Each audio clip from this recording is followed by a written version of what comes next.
Choco er på arbejde i fængslet. Det hele begyndte med en workshop, hvor de indsatte skulle bygge med Lego for at beskrive en god dag. Og alle de byggede dyr, hund, kat og hest og får. Og så sagde jeg sådan for sjov, at jeg ville godt stille min hund til rådighed. Og der blev jeg taget på ordet. Det er snart 3 år siden, og det har været en stor succes. Det er min. Så løber jeg vandet. Værsgo. Udover at spise godbidder, så er det med til at lave en glad dag. Jamen, altså, der er altid lidt grin over en, der falder over et køben, eller den skal lave tricks, eller fjol. Så skal den med ud og ryge, og den har så mange ritualer, den skal gøre sammen med dem. Så kom. Var det godt. Ingen af de indsatte havde lyst til at få deres ansigt i TV Syd, men de ville meget gerne tale om Choco. Den gør os glade, synes jeg.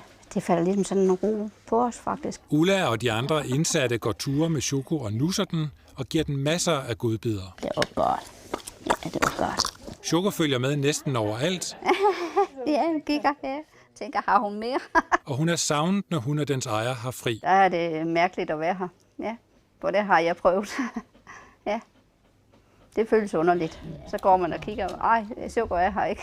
Choco interesserer sig ikke for, om folk sidder inde for mord eller momssvindel. Jamen, den er ikke dømmende.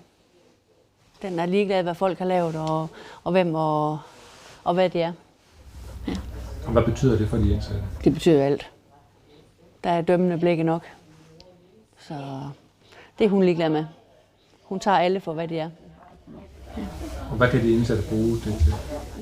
Jamen, til at føle sig normal. Ikke? Og skal vi lige sidde dem?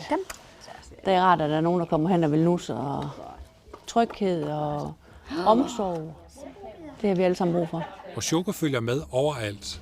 Men selv i et åbent fængsel er der et sted, Choco ikke må være. Man må ikke have hund i køkkenet af hygiejnemæssige årsager, så derfor så skal hun blive der. Så det øver vi. For det er forfriskende med alt det mad, der ryger på gulvet.